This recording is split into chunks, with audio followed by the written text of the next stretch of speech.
Good morning, everyone. I'm at my other daughter's again today, watching 3 dogs and 2 cats. My son's dog is here too, 3-legged Hank. He's doing so much better. Hank had problems all his life. And finally found my daughter suggested to my son, go to this vet. This is a great vet. Help me with my dogs. Went, and finally they found something to help this dog. He looks great now. He doesn't smell so bad. His skin lesions and all that is gone. His fur is nice and soft. You can tell he's so much happier. It's great. Just wonderful when you finally find someone who's got the job, who does the job. I thought about that today, on how now it's a piece of paper, right, that qualifies you for certain positions, this and that. And in some areas I could see that knowledge and studying and a degree could make a difference, right? But when I look around the world and see what people share and what they've done, all different places in the world, on the different continents, what they have available to them, and some of the amazing things that they come up with without a degree, without going to school, without knowing how to read and do some math, yes, but sometimes even that is absent. And they just still, they're just good at what they do. Because? Not because they went to fancy schools and this and that and I don't know what, and then got a degree, right? Now on paper it says they're qualified, right? No, because they just have talents and gifts that are, what, given by whom? By God. And they're just good at it. Yes.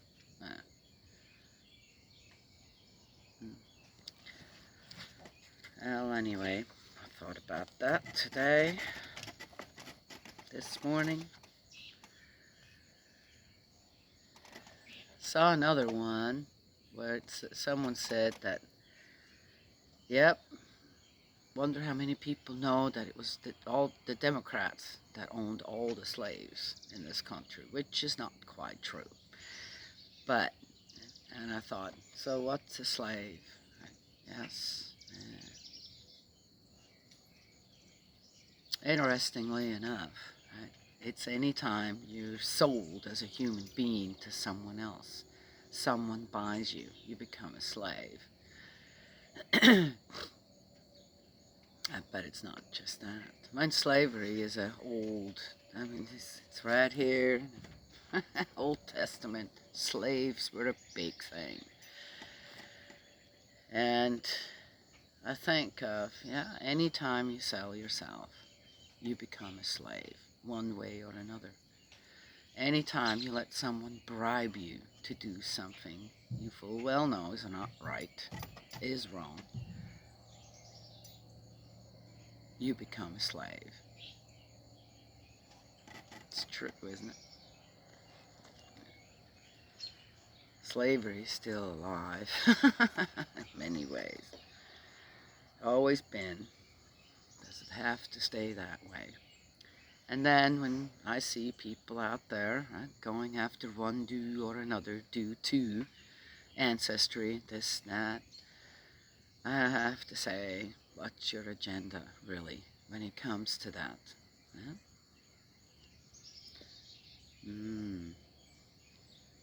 Well, anyway. And the interesting thing is that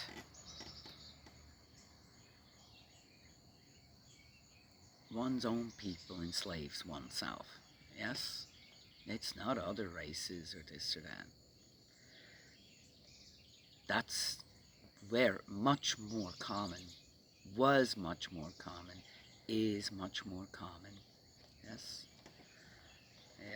Yeah. Anyway.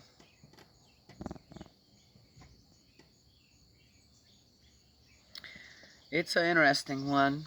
Don't know. There was one thing is also throughout history that the caste system, right? We know the caste system more so than anywhere else from India, but the caste system is everywhere, even in civilized countries now. I grew up in Switzerland, came from a relatively poor family, not poor poor, but poor family. We made it. Yes, we had everything we needed, but we definitely were okay. And the school system, the way it is set up there, if you come from a poorer family, even if you got the intelligence level of a genius, this and that, you are going to enter a trade, or you will definitely become no more than a teacher or a nurse, maybe. But the jobs of a doctor, a politician, okay, what else is there that's where you need to go to university to get the piece of paper, okay? You're not. There's no way. There isn't any way. There are no possibilities as they are here in the United States, where anyone that does well in school, stays in state, can go to college and university and have just about everything paid for them. Yes, yeah. And I'm talking first-hand experience with my children. hmm Yeah. I told the story on how I actually did have that possibility, but was shut down by the director of the university, or my mom was scared into, you're not going to be able to pay this and that. Turns out many years later that guy was lying. I was supposed to have gotten a full scholarship. But again, my mom wasn't, though my mom had education, a little bit, in a trade as well. And this net, she didn't know how that worked. Suddenly, oh, my daughter is what? And she could what? And she did get what? And had no help, didn't know who to ask. So how does this exactly work? So, had to give it up. Couldn't do it. Right? Yes? Because they scared my mom so much with the financial burden she would have to carry. And again, we were a poor family, and we just made it. Yes? When it came to all that. So, that still exists. Probably in more countries than one wants to know. Switzerland is one of them. So, here in the United States,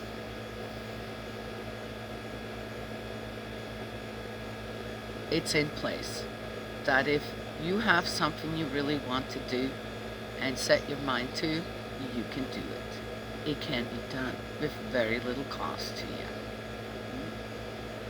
Okay, so there it is. People need to stop whining so much out there and really look at what the situation on slavery actually has been and still is, and what that actually means. Yes? Rather than harp around on something they never even experienced. Alright, had my say there. So we're in Judges 18, the Danites in search of a territory. Still? In those days there was no king in Israel. Now in those days the tribe of Dan was in search of a territory to live in, for until then no territory had fallen to them among the tribes of Israel. Why not? Were they not all drawing lots? What happened? From their clan, the Danites the Danites sent 5 brave men from Zorah and Eshtaol to reconnoiter the country and explore it. They said to them, go and explore the country. The 5 men came to the highlands of Ephraim as far as Micah's house. Oh yeah, Micah still. And spent the night there. When they were near Micah's house, they recognized the voice of the young Levite, and, going nearer, said to him, "Who brought you here?" "Oh, it's a young Levite. That was not an old man. Interesting. What are you doing here? What is keeping you here?" He replied, "Micah has made certain arrangements with me. He pays me a wage, and I act as his priest." They replied, "Then consult God, so that we may know whether the journey we are on will lead to success." The priest replied, "Go in peace. Yahweh is watching over your journey." Interesting. The 5 men then left, and arriving at Laish, saw that the people living there had an untroubled existence, according to the customs of the Sidonians, peaceful and trusting, that there was no lack or shortage of any sort in the territory, that they were a long way away from the Sidonians, and that they had no contact with the Arameans. They then went back to their brothers at Zorah and Eshtaol, and when the latter asked them, "What have you to report?" they said, "Up, we must go against them, since we have looked at the country, and it is excellent, though you take no action. Waste no time in setting out and taking possession of the country. When you get there, you will find a trusting people. The country is wide, and God has put it at your mercy. It is a place where there's no lack of anything on earth." Are you people hearing this?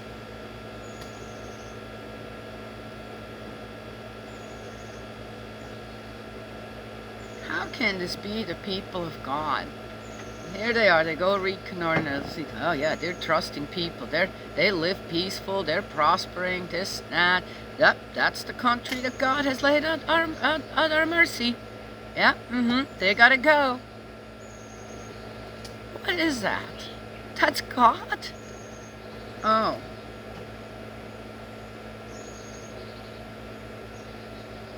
No, it doesn't say anything here. They'll share their country with you, most likely. Talk to them, this or that. I don't know.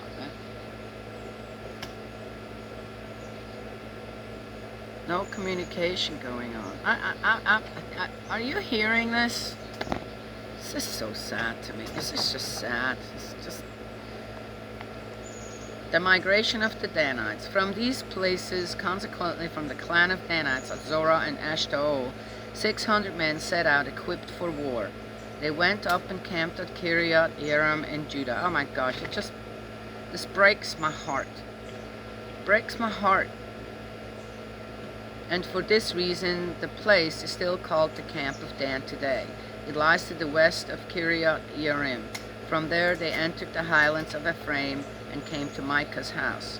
The 5 men who had been to reconnoiter the country then spoke to their brothers. "Do you know," they said, "that in these houses there is an ephod, some domestic images, a carved statue, and an idol cast in metal?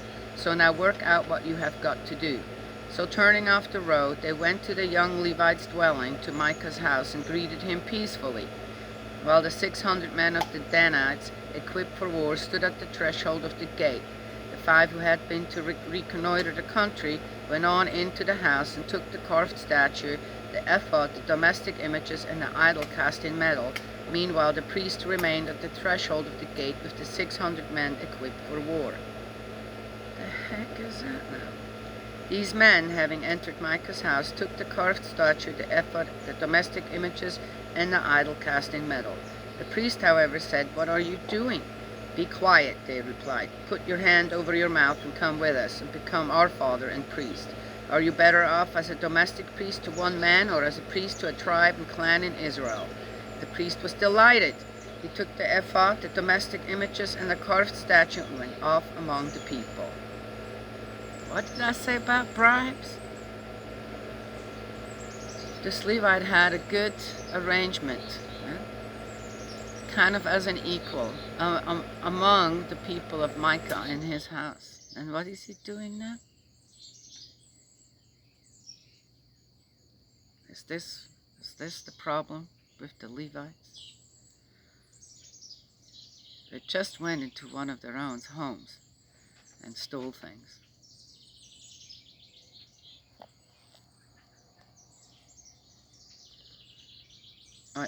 It's so hard to read.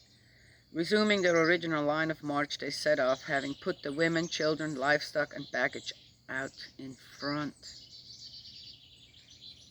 They had gone some distance from Micah's house when the people living in the houses near Micah's house raised the alarm and set off in pursuit of the Danites. As they shouted after the Danites, the latter, turning about, said to Micah, "What is the matter with you, that you are shouting like this?" He replied, "You have taken away my God, which I have had made, and the priest as well. You're going away, and what have I got left? And now you ask me what is the matter?" The Danites said, "Let us hear no more from you, or quick-tempered men may set about you, and this might cost you your life and the lives of your family." So the Danites went on their way, and Micah, seeing that they were the stronger, turned and went home. Now, what was that with the children and women and livestock and baggage ahead of them? What was that? Weren't they going to war? And who were these men? Oh, they were traveling. There was only 600. I thought there were 600 who were doing war. How many were in the Danites? I know there were tens of thousands of them. So what happened here? Then they put the children and the women in front of them? What? To what? Lull everybody that they come in contact and said, "Oh, there's just women and children moving through if they're and covering the war party behind them." This is absolutely awful. What is this? This is something the Israelites are proud of? Okay. Capture of Laish, foundation of Dan, and the sanctuary there. So having taken the god made by Micah and the priest who had been his, the Danites marched on Laish, on a peaceful and trusting people. They put it to the sword, and they burned down the town. There was no one to come to the rescue, since it was a long way from Sidon and had no contact with the Arameans. It lay in the valley running towards Beth Rehob. They rebuilt the town and settled in it, and called it Dan, from the name of Dan, their ancestor who had been born to Israel. Originally, however, the town had been called Laish. The Danites erected the carved statue for themselves. Jonathan, son of Gershom, son of Moses, and his sons after him were priests for the tribe of Dan, till the day when the inhabitants of the country were carried away into exile. Again, the carved statue made by Micah they installed for their own use, and there it stayed as long as the house of God remained at Shiloh. That statue should have never have been made, right? So it talks about idols again. And it's an interesting one because in the New Testament, what do we like to put up now? The cross. Right? There isn't a church that you go to where the cross isn't hanging on the wall somewhere. As what? Is it just a reminder?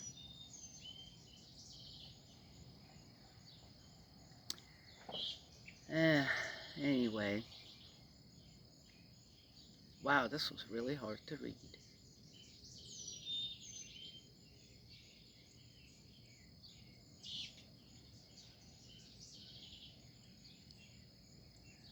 It's interesting, so we got both sides, right? Here are certain people around the Israelites who are ready for war. The Israelites are feared. They have no mercy. Yes, everything is at their mercy, in a way, and they're ready for war, the outsiders, and they lose. Here's a peaceful people, trusting peaceful people. They're at their mercy too. That is that. Yeah, nobody wins against God. That's God. You really believe this is God? Micah? What about Micah? Anyway, I don't have much more to say to this. It's just like, again, it's one who just reads through it, goes, what do we learn from this? And yes, don't idolize anything. Don't idolize the Old Testament. Don't idolize the New Testament. Don't idolize the completed Testament.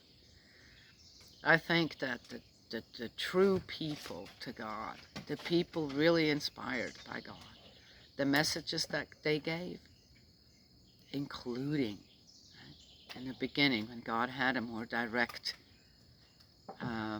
relationship with our forefathers, Moses, Noah, Abraham.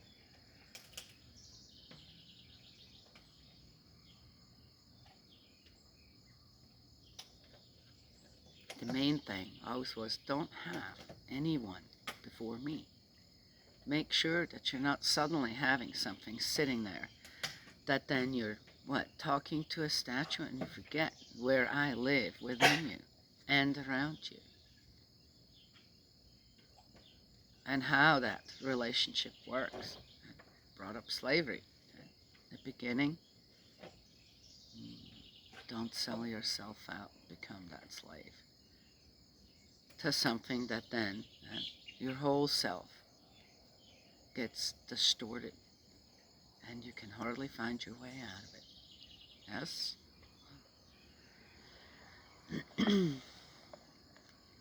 Brings to mind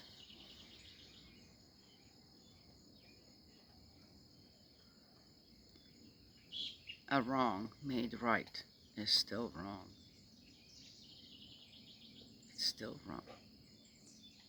Doesn't matter how right mankind tries to make it. In God's eyes, it's still wrong. So there it is. That's all I have to say this morning. I just really had a great morning until now. It's really put a damper on everything.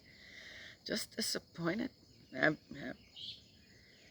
I guess when one just reads, when I was younger and read the Bible, I don't know. I guess I never really got into Judges or some of the other ones.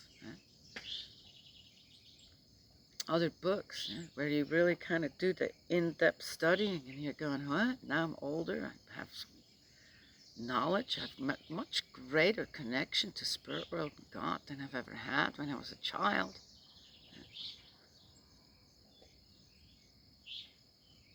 I gained clarity, a lot of clarity through all this studying, this and that. And it's just awful to read this. Just awful. And again, from one religion to the other, the finger pointing, and I'm reading, well, I just saw something that in another religion, heavily the finger is pointed at, and it's right here too. It's right there too.